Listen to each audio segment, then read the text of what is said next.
மிதுன ராசி நண்பர்களுக்கு இந்த குரு பெயர்ச்சி பாருங்க.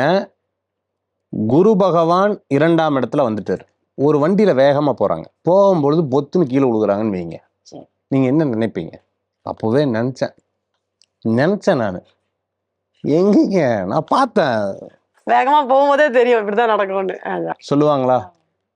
இப்போ இவங்களுக்கு எப்படின்னா சொன்னா புரியாது. நல்லா இருக்குங்க டைமு. நல்லா இருக்கு. டைம் இருக்குன்னு சொன்னா புரியாது. அனுபவிக்கும் போது தெரியும். ஏன்னா இவங்களுக்கு எப்படி இருக்குன்னு கேட்டீங்கன்னா, சுத்தியில ஸ்ட்ரகிள தானா தேடி வச்சிருப்பாங்க.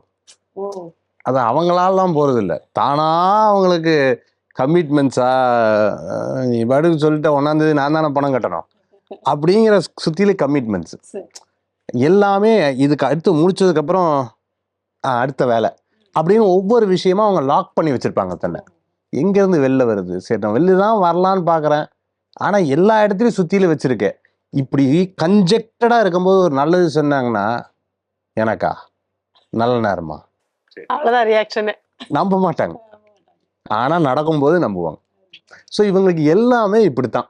அப்போ அனுபவிக்கும் பொழுது தான் அதோட இது. இப்போ என்ன ஆகும் அப்படின்னு கேட்டிங்கன்னா, ஃபேமிலியில் யாராவது சப்போர்ட் எதிர்பார்ப்பாங்க.